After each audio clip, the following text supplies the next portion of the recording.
Hello everyone, and welcome back to the channel for this episode 7 here on Sudbury with me, Farmer Murphy. Well, we're picking up right where we left off. It is noon, April 2nd, and we're about to ted our grass for the first time. Now, if you've watched the testing video I did that's scheduled to come out before this episode, you will have seen this already. But this is the replacement for our other tedder. And this one actually teds and windrows. And I got this off of Itch. I subscribe to a fellow who provides links to vintage equipment on Itch, and that is where I found this. So I'm going to assume it is vintage, but I didn't look it up. But let's jump in the tractor here and get it fired up. And I will give you an update here of the testing in case you didn't watch it from the tractor seat.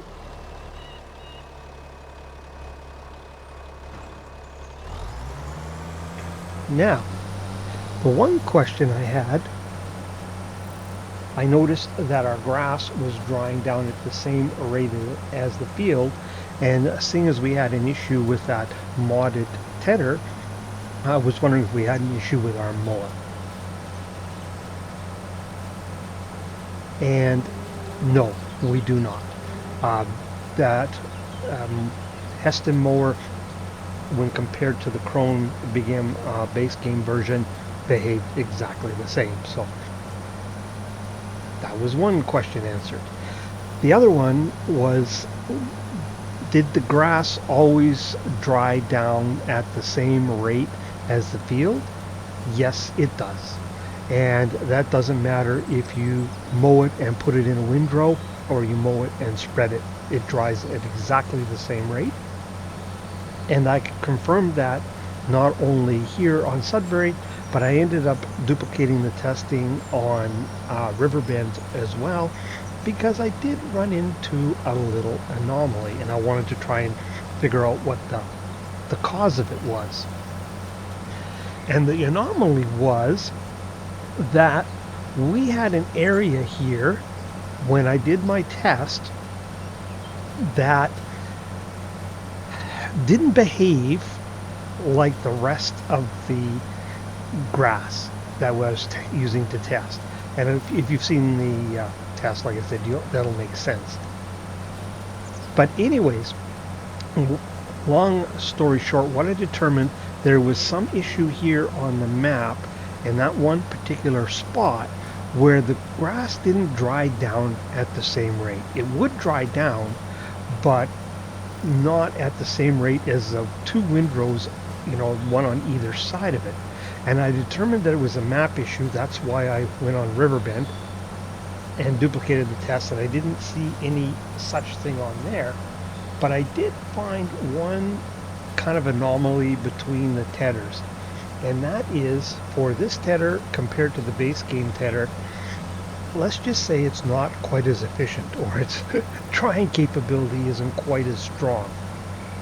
And I noticed that on both this map and the other map. And what I mean by that is that let me pay attention here for a second. Actually, I think we'll just carry on right here. We'll be fine.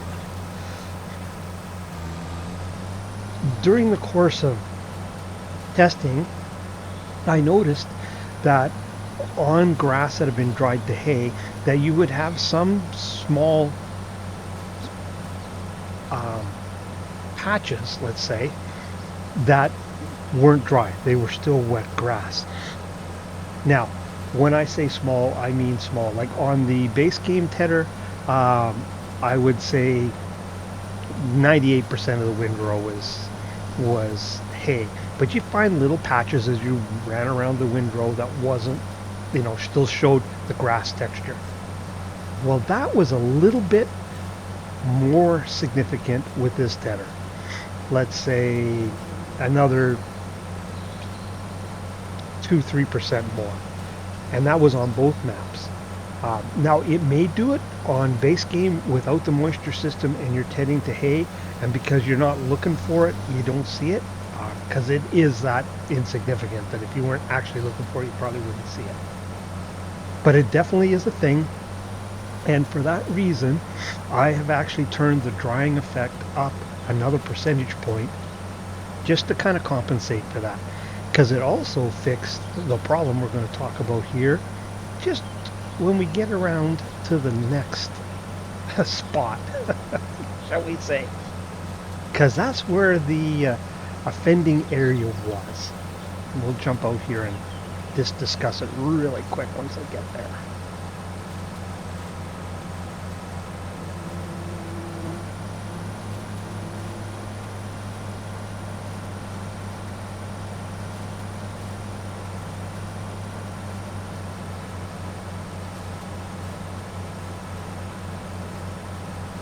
So I guess you could say, now that I sit here and think about it a minute, you can make hay any way you like using any equipment or any method you're accustomed to, and it will not affect the rate at which you make that hay or the rate at which it dries down.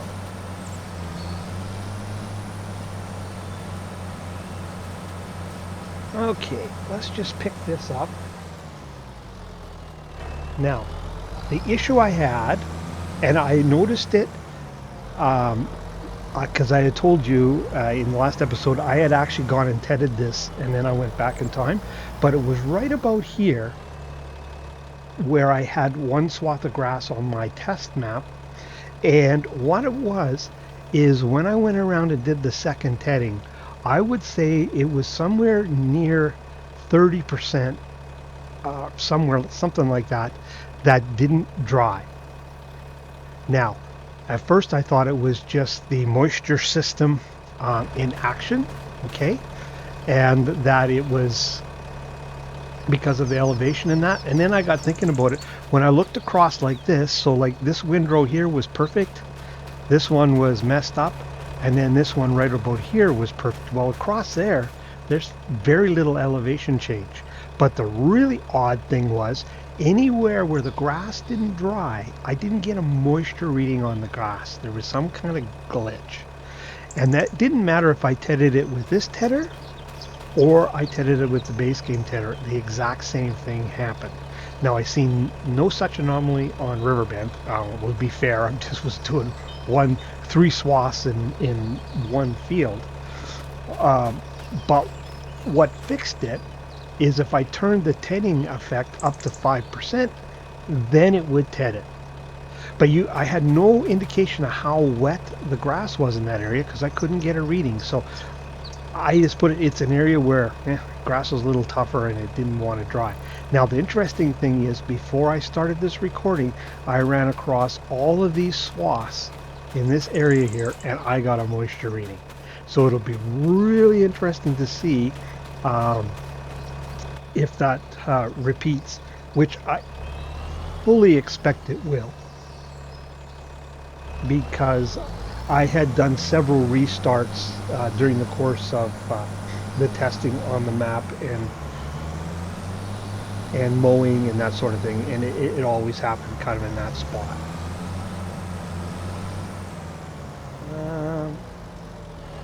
You know, in the interest of kind of giving that one final little go, I think we'll do one more headland, although we really don't need to. But let's do that.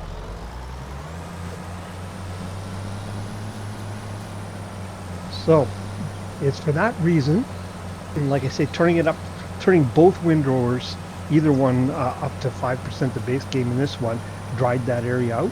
So that's why I went and, before we tedded this time, I turned this one up to 4. Hopefully that is enough to kind of smooth that area over so we don't have an issue with it. But at least, hey, I do have the fix. But it does seem to be a bit of an anomaly just on that one area on this map.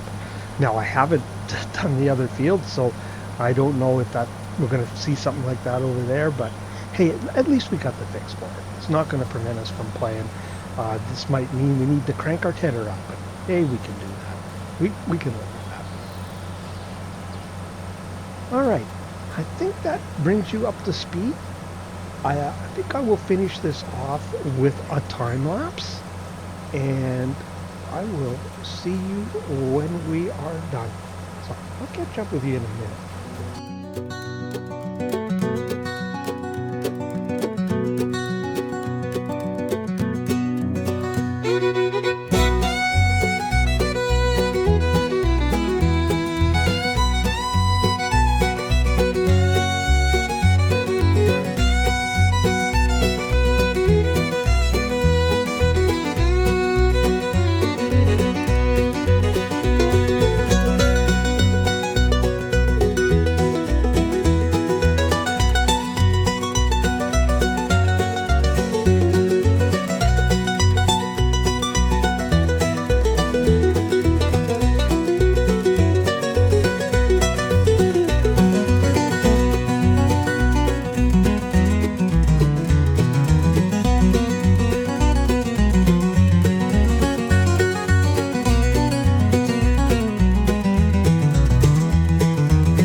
Okay, so we've finished the first heading, and I came over to see, and I've turned the HUD on so you can see if we see that same anomaly, and we do. And it's right in here is where it was. I can tell because it was kind of a windrow, almost exactly where this one is, right between that old dead tree and that live tree there. And I do see the effect, and what you guys will notice is right now you just see a field moisture reading, and if I move up here slowly, there, now there's a grass moisture reading. And it's these areas here where didn't seem to pick up a grass moisture is where the issue was. But it's less. It's to a lesser extent than what I was seeing before. And there's some here, and there's some over here. Now, one thing I did in my test, the first pass had always been done at 3%. And then I did a pass at 5%, and I didn't have the issue. See, there's another spot there. But it's definitely less, I would say, than what I was seeing. So that's why I made put our tedding ratio to 4%, because a pass at 3 and a pass at 5 is 8%. 2 passes at 4, also 8%. So I'm hoping that will fix it. Anyway, what I am going to do is I am going to TED that other field over there quick. And once I get done that, I will meet you in the yard because we've got a chore we need to do. So I will see you back at the yard in a few minutes.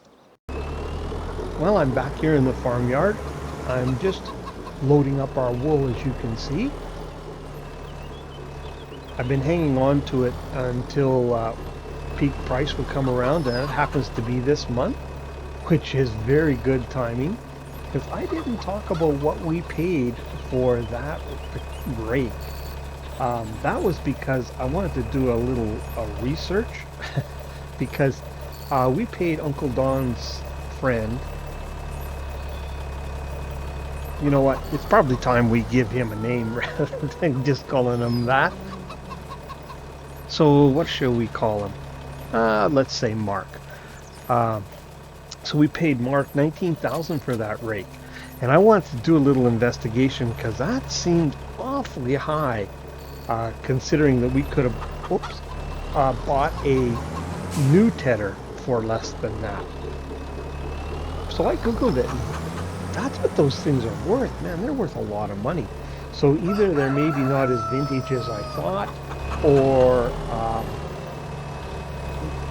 they're just highly sought after. I don't know, but yeah, they were pricey. So I guess we'll take the hit on that. But according to the markets, this wool should be worth about 17,000. So that covers off a lot of it. Oh, I didn't get that pallet on there very straight. And we sold our other tedder for 7, so we should be more than covered. But probably other things we could have used that money for other than buying a new rake, but it is what it is. Get this last one on here. It's going to be a little crooked, I see, but oh, that's a little hard in the suspension of the old truck. Come on, back up. Oh, let's see here. Get a little better angle on what we're doing here.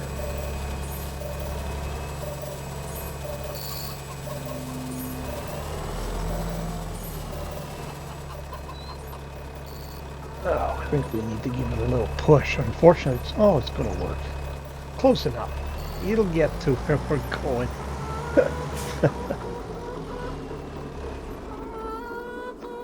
Now, we better strap that down before we forget. All right, let's jump in this old girl here. Get it fired up. Pretty good load on that old truck, but you know what? Wool's not all that heavy.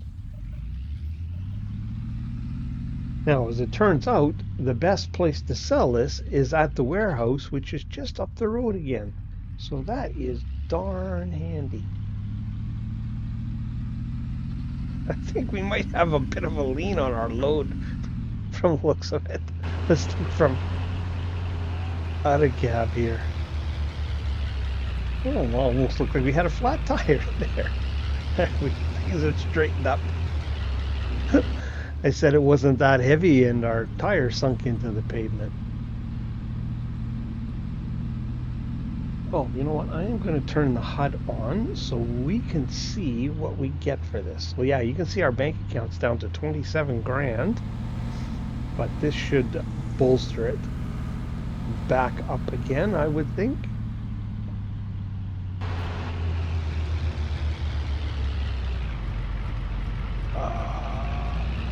Right here, I believe, is where we need to be.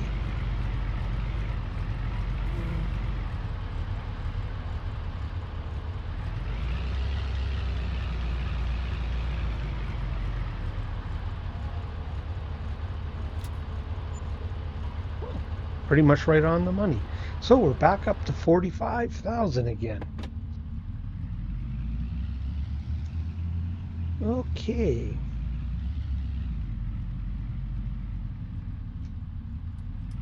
Probably be using our signal light here so we don't get a ticket.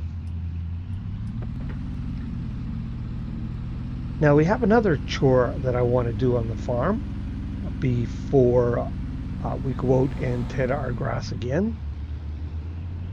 We've got that new wash trailer, but all we've washed is the D21, so we're going to wash a little bit of equipment here.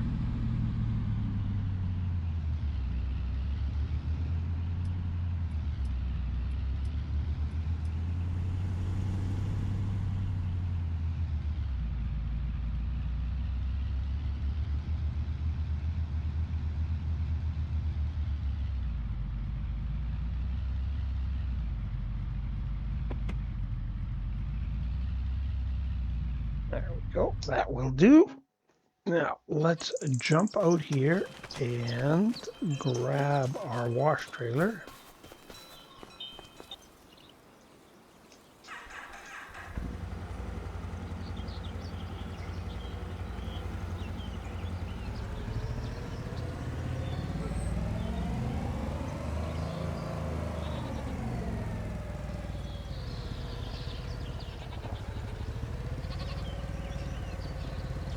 and give these things a wash. Actually, I don't think we need that motor running. We need this one.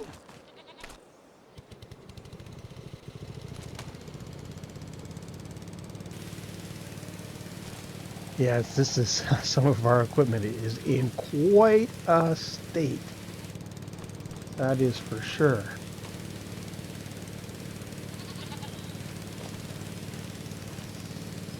Now, I particularly want to get this tractor washed up and the windows cleaned off. You can hardly see out them.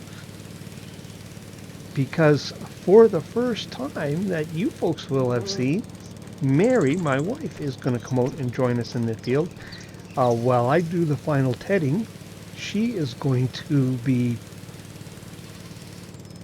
driving the 9190 and baling up behind us so that we can get that hay baled as soon as possible, and I can get those bales picked up. Those are looking good. This is one thing I like about this trailer is the ability to drive it around. Oh, you know what? Before we take off, look at the state of this thing. We really should give this a wash. I forgot about this one. It's probably the dirtiest piece on the farm.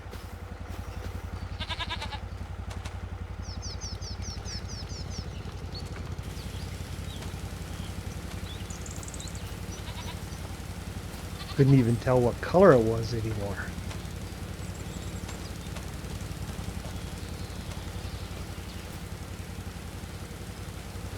There, that looks better.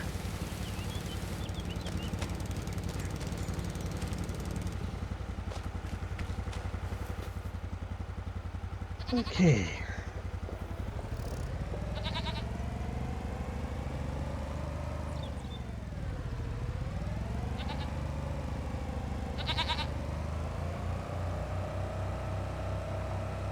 Head over to our shed here.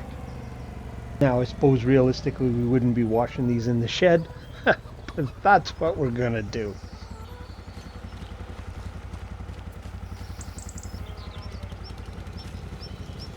Especially if it was a metal shed, it wouldn't be so bad, but it's actually a wooden shed, so I don't think you'd definitely be wanting to be doing this, but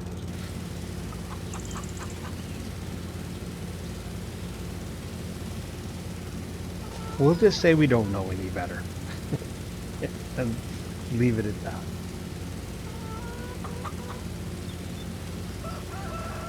Oh, there is some stubborn dirt on that thing.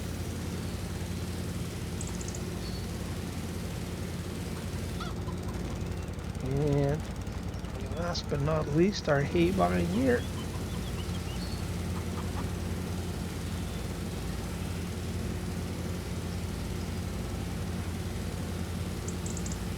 All right. Well, I think that's just a... Oh, no. Will our hose reach over here? I know it's got a pretty long hose on it. Look at that's amazing.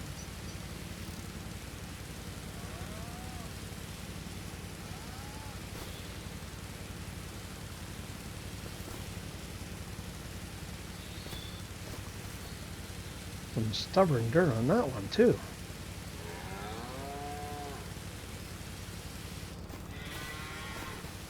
I do like that long hose option. Well, there, I think that's pretty much everything. So I will leave you there, and let's check what time it is here. It is almost 2 o'clock. So a couple more hours, we'll let that grass dry down, and I'll bring you back in about 4 o'clock, and we'll go out and see how our field is. And I think that's when we'll do our last tedding and baling, and then that'll give me some daylight hours to get those bales picked up. So I'll see you in a little bit. Well, hello everyone, welcome back. It is nearly 4 o'clock, and once again my plans were foiled. What I had planned to do was use Courseplay to do this raking, and then I was going to have, as you heard, Mary going behind me and baling at the same time, but Course play does not like backing up with this rake, and it would get jammed up all the time. So then I tried using Follow Me, which worked, but because of the nature how that actually works, I ended up ducking and dodging bales. So anyways, gonna have to change things up, unfortunately. So I'm gonna do our raking here off camera, because we've already seen some of that. And then I will have to do a baling time lapse. Yeah, I have no way of, basically I have to run the baler. So that's what we're going to do. So I'm going to get this raked up, and so I will bring you back in for a baling time lapse. So that's what you'll see next.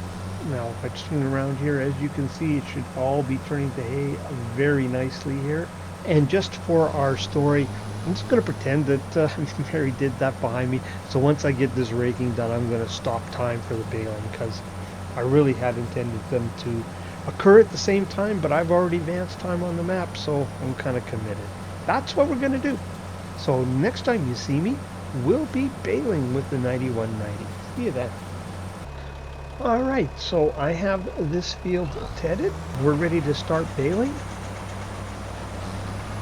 I am still using the 9190 because I did want to show it doing a little work this episode as well, and it was supposed to be Mary coming along here behind me and baling while I tedded. So as I said, I've stopped time to simulate that, although some good news is the rain has moved off till tomorrow morning, so we've got all night to pick up bales if need be.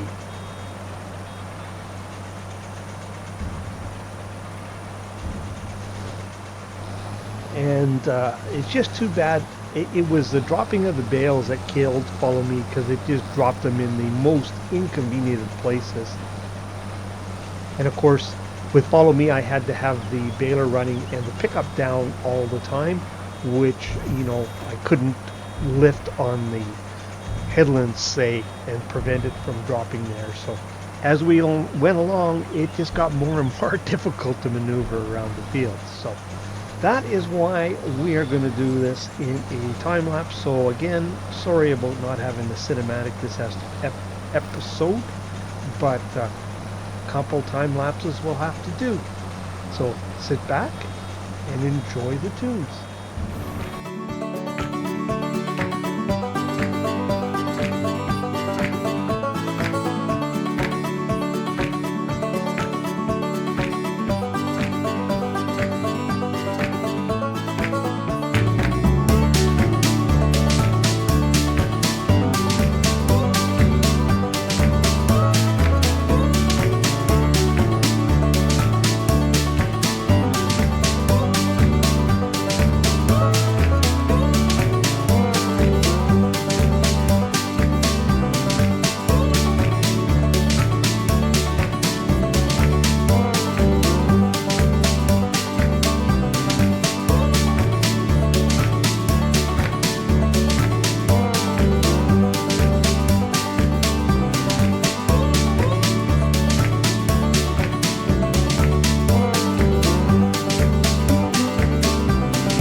there we go. That job done. 33 bales off of this field.